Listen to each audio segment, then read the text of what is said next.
Hello everyone, in this video we are just going to create mailboxes for having a proper communication between each task in our scheduler. Let's get started.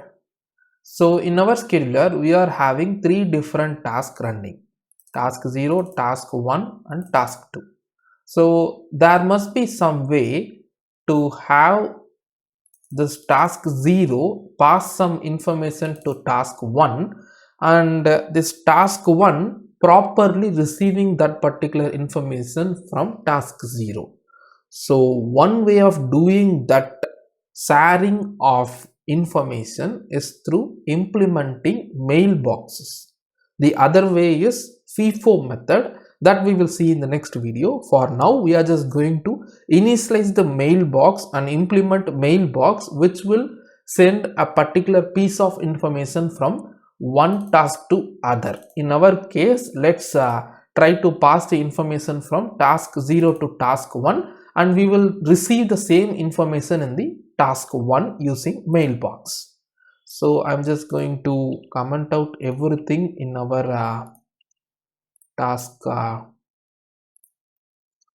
0, 1, 2, 3 except the incrementing of runner variable, and coming to the RTOS kernel.c, coming to the bottom line, here I'm just going to create a section called mailbox.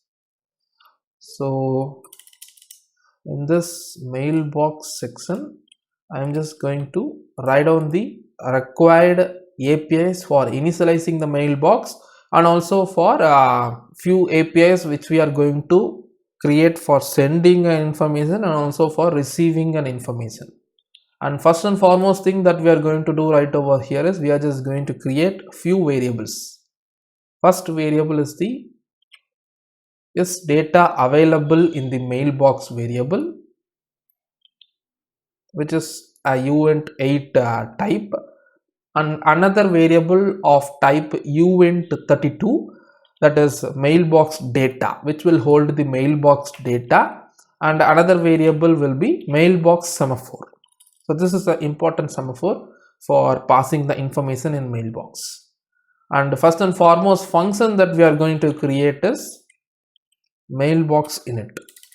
So this function actually will initialize the mailbox, and the second function is mailbox send, which will actually help us to pass the information from task 1 to task 2.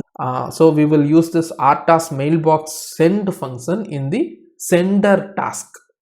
And another function that we need is receive information function, that is mailbox receive.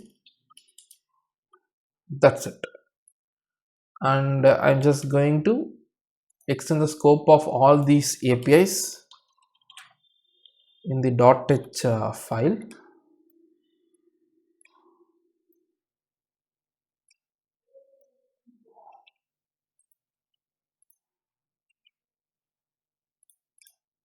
Let's implement each one of these functions, and inside the mailbox init I'm just going to make the mailbox is data available variable 0,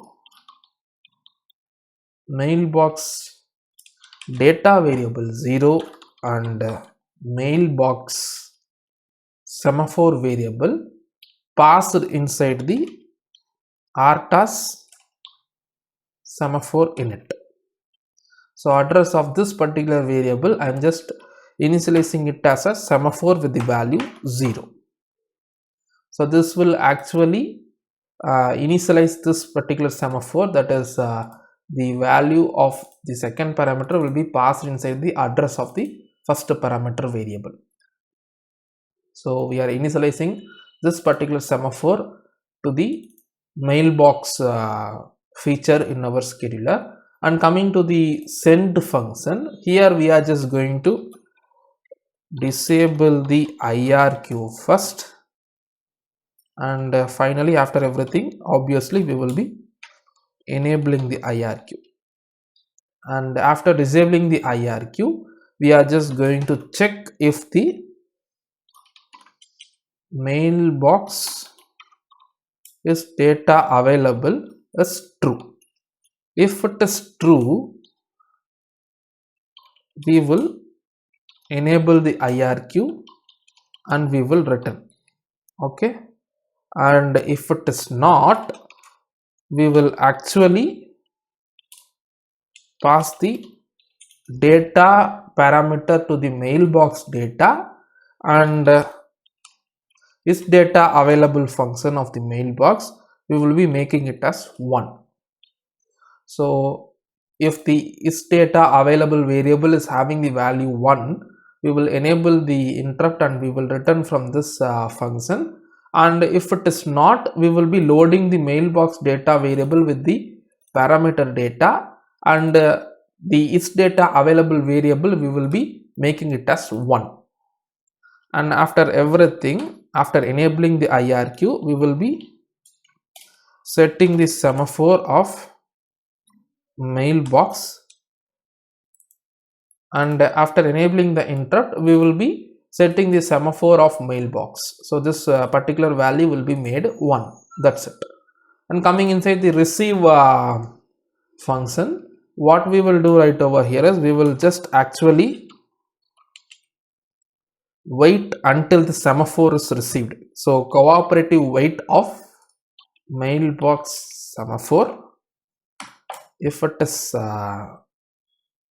enabled, we will just create a local variable of 32-bit unsigned type, and after that we will disable the IRQ and we will load the data with mailbox data variable,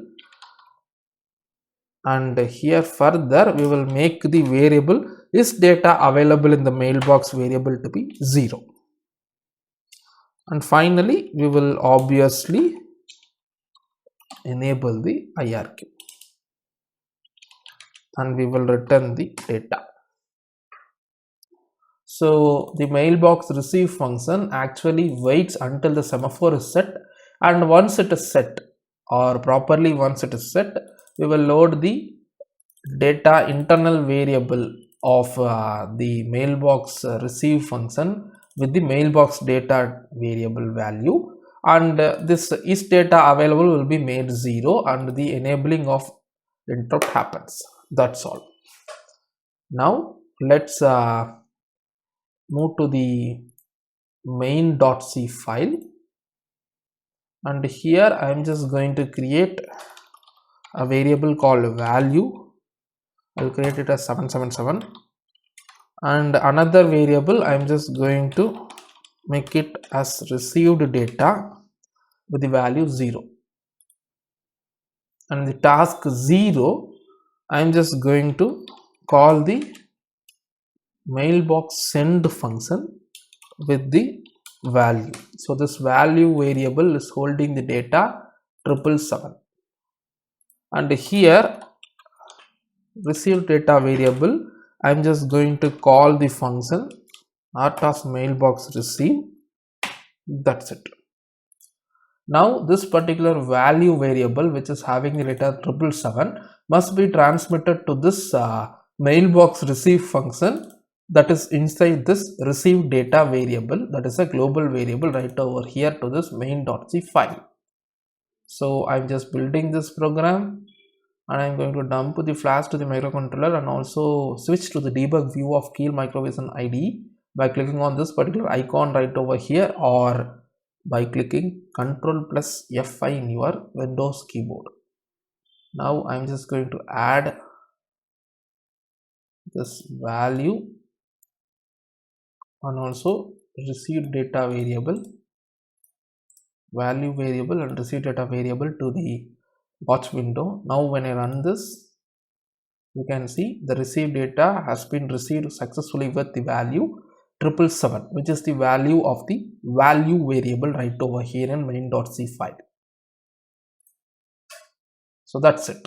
So this is how you can use or initialize the mailbox in real-time operating system or the scheduler for passing information from one task to other. Sorry, I forgot one thing, that is to initialize the mailbox in the main function. So here you can do that, that is you can just call this function. That's it. That is just we are just initializing the values of all these variables to be 0 and initializing semaphore. Now let's see the same output. If you are not initializing it, sometimes it will create problem. You can see it is working fine. So I hope you learned how to implement mailboxes for having a proper communication of a byte of data over threads or between each threads or task in a scheduler or real-time operating systems in this particular video. See you in the next video. Thanks for watching.